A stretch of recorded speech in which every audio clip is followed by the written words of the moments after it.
सबको जय श्री राम। आज हम बात करेंगे उन लोगों की जिनके घर में शादी हो या कोई भी खुशी का मौका हो तो वहाँ पे कोई ना कोई मुसीबत आ जाती है, लड़ाई झगड़े हो जाते हैं, कभी खबर आ जाती है किसी का एक्सीडेंट हो जाता है। तो ऐसा क्यों होता है, इसके बारे में हम चर्चा करेंगे।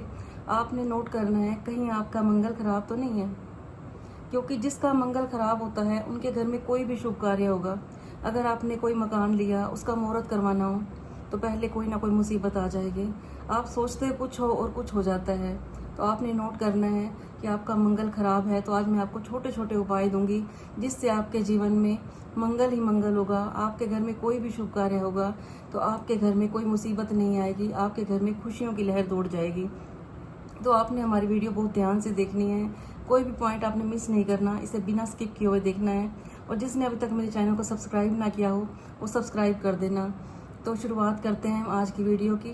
आपने करना क्या है, जो भी इस टाइम मुझे सुन रहे हो, अगर आपके घर में या आपके रिश्तेदारी में, आपके पड़ोस में ऐसा होता हो कि उनके घर में कोई भी खुशी का माहौल हो, शादी हो या पार्टी हो या घर का मुहूर्त हो, तो वहाँ पे कोई ना कोई जब रुकावटें आ जाती हैं तो सबसे पहले आपने करना क्या है, आपने बजरंग बली की भक्ति स्टार्ट कर देनी है। और जो भी इस टाइम मुझे सुन रहे हो, आपने कमेंट बॉक्स में जय श्री राम जरूर लिखना है। जो लोग सच्चे मन से बजरंग बली की भक्ति करते हैं उनके जीवन में कोई भी कष्ट नहीं आता। लेकिन मैं एक बात और आपको कहना चाहूँगी कि वैसे आप बजरंग बली की भक्ति करते हो और वैसे आप सबका दिल दुखाते हो तो इस भक्ति का कोई फ़ायदा नहीं होगा। सबसे पहले आपको कर्म भी सुधारने होंगे आपके। पहले आपको अपने कर्मों के ऊपर नज़र रखनी होगी, कहीं आप किसी का दिल तो नहीं दुखाते, कहीं आपने किसी का पैसा तो नहीं मार लिया, कहीं आपने किसी का हक तो नहीं छीन लिया, कहीं आप चिल्लाते तो नहीं हैं। जो लोग चिल्लाते हैं, चीख चीख के बात करते हैं, जो लोग गुस्सा बहुत करते हैं, जो लोग दूसरों को तकलीफ पहुंचाते हैं, जो लोग दूसरों का हक खाने की सोचते हैं, उनके जीवन में कोई भी मांगलिक कार्य बिना कष्ट के होता नहीं है।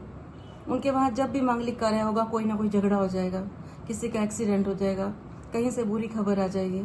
तो सबसे पहले तो आपने अपने कर्मों पर नज़र रखनी है, फिर आपने बजरंग बली की भक्ति शुरू करनी है। क्योंकि आपको पता होगा बजरंग बली का एक नाम है संकट मोचन। तो जब आप चारों तरफ से संकटों से घिर जाते हैं, जब आपको कोई किनारा नजर नहीं आता, तो आप बजरंग बली की भक्ति कीजिए। जिसने बजरंग बली की भक्ति कर ली, समझो उसने श्री राम जी को खुश कर दिया। आपने सुना होगा ना, राम जी चले ना हनुमान के बिना, दुनिया चले ना श्री राम के बिना। तो श्री राम के बिना दुनिया नहीं चलती, लेकिन श्री राम जी हनुमान जी के बिना नहीं चलते। अगर आपने बजरंग बली की भक्ति शुरू कर दी तो आपके आए हुए संकट टल जाएंगे, ये मेरा पूर्ण विश्वास है। तो आप आज से ही, मंगलवार के दिन से ही बजरंग बली की भक्ति शुरू करिए, आपके जीवन में चमत्कार होने शुरू हो जाएंगे। सबसे पहले आपने करना क्या है, बजरंग बली के मंदिर में जाइए। हाँ, कई लोग मुझसे पूछते हैं कि हमें नहा धो के जाना है। जी हाँ, आपने नहा के ही जाना है। आपने पवित्रता का पूरा ध्यान रखना है। आपने एक दिन पहले ही ब्रह्मचर्य का ध्यान रखना है, क्योंकि बजरंग बली है बाल ब्रह्मचारी, उनको पवित्रता पूरी पसंद है। अगर आप कोई भी ऐसा काम करते हो कि वैसे आप बजरंग बली की भक्ति करते हो, वैसे आप मंदिर में जाते हो और वैसे आप मांस मदिरा का सेवन करते हो, या कोई भी आप गलत काम करते हो, तो आपको भक्ति का फल नहीं मिलेगा। तो सबसे पहले तो आपने पवित्रता का ध्यान रखना है, फिर आपने अपने कर्मों पे नज़र रखनी है, फिर आपने बजरंग बली के मंदिर में जाना है, साफ स्वच्छ होकर जाना है। आपने अपने घर से आपने एक मिट्टी का दिया लेके जाना है, आपने चमेली के तेल की एक छोटी बोतल लेके जानी है, सरसों का तेल लेके जाना है, सिंदूर अर्पित करना है बजरंग बली को, और वहाँ जाके आपने दिया जलाना है। जब आप बजरंग बली के आगे दिया जलाओगे, फिर आपने बजरंग बली से प्रार्थना करनी है कि आज मैं आपकी भक्ति कर रहा हूँ और ये भक्ति मैं हर मंगलवार को करूँगा ही करूँगा। आपने ये रूटीन पूरा फॉलो करना है। फिर आप देखना आपके जीवन में कितने चमत्कार होते हैं। फिर आपने वहीं खड़े होकर हनुमान चालीसा का पाठ करना है। जब आप हनुमान चालीसा का पाठ कर लोगे, फिर आपने वहाँ पे कुछ ना कुछ भोग चढ़ाना है। आप लड्डू का भोग चढ़ा सकते हो, आप जलेबी का भोग चढ़ा सकते हो, आप बूंदी का भोग चढ़ा सकते हो।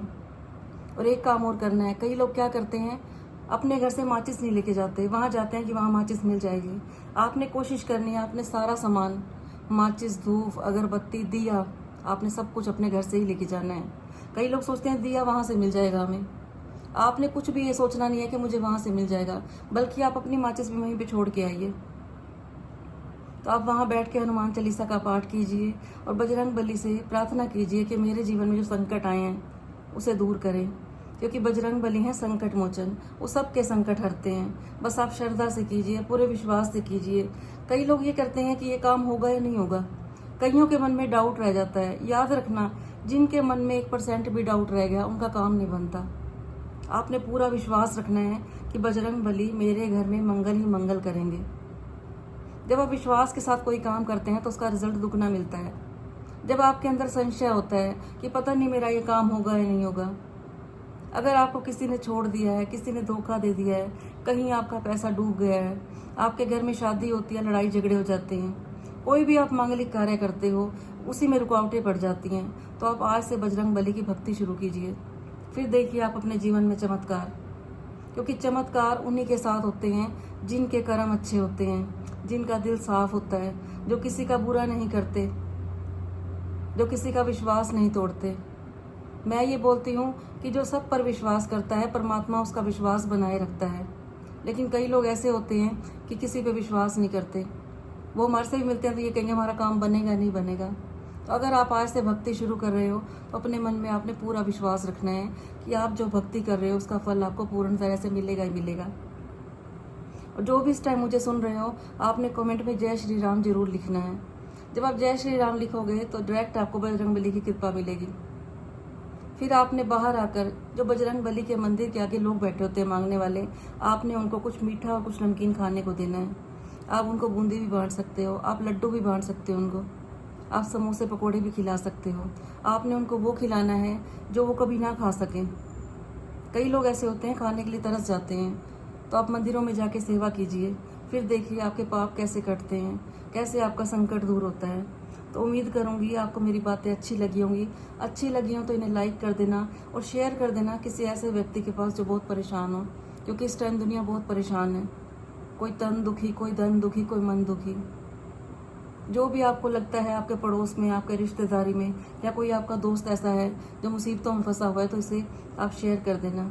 और जिसने अभी तक मेरे चैनल को सब्सक्राइब ना किया हो, सब्सक्राइब कर देना, ताकि मेरी जैसे ही कोई वीडियो नहीं आती है तो आप तक पहुंच जाएगी। तब तक के लिए सबको जय श्री राम।